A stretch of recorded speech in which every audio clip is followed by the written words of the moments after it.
मुख्यमंत्री एकनाथ शिंदे की ओर से जारी आदेश के तहत बृहन्मुंबई महानगरपालिका बीएमसी द्वारा 28 नवंबर 2019 से 28 फरवरी 2022 के बीच हुए कामों का ऑडिट कराने का फैसला लिया गया है।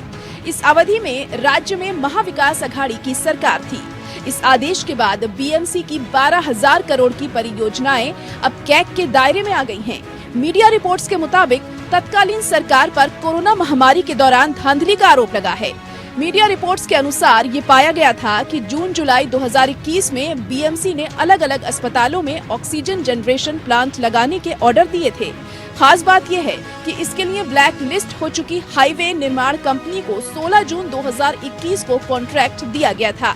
इसके अलावा कोविड केयर सेंटर्स और जंबो या फील्ड अस्पतालों में दी गई सेवाओं को लेकर दिए गए कॉन्ट्रैक्ट्स पर भी सवाल उठे हैं।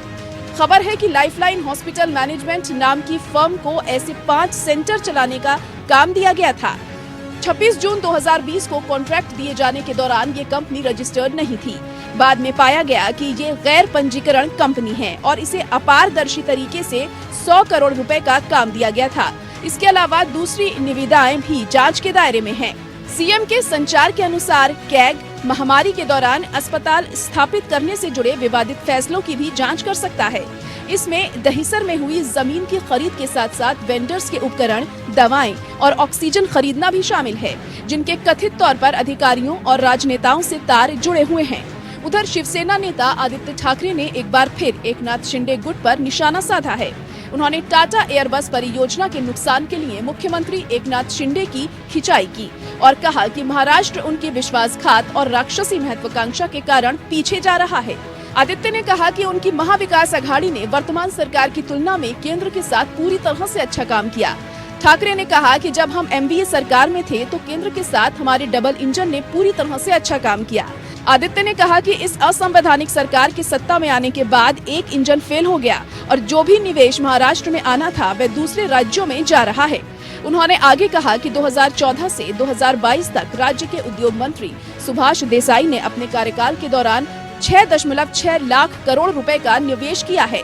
उन्होंने कहा कि अगर एमवीए सरकार और केंद्र काम कर सकते हैं और महाराष्ट्र में निवेश ला सकते हैं तो उनका इंजन क्यों विफल हो गया। बता दें कि एकनाथ शिंदे, देवेंद्र फडणवीस सरकार, यूरोपीय विमान फर्म एयरबस के एक संघ और टाटा समूह द्वारा गुजरात में वडोदरा को सैन्य विमान निर्माण के लिए 22,000 करोड़ रुपए की परियोजना के लिए चुने जाने के बाद आलोचनाओं का सामना कर रही है। आदित्य ने दावा किया कि चौथी बड़ी परियोजना थी जिसके लिए महाराष्ट्र के अलावा दूसरे राज्यों को चुना गया था।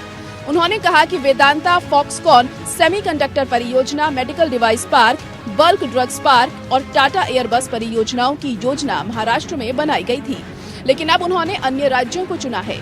उन्होंने कहा किसी भी निवेशक का सरकार पर भरोसा नहीं है। कानून व्यवस्था हो, निवेश हो या कृषि, फोकस सिर्फ राजनीति पर है।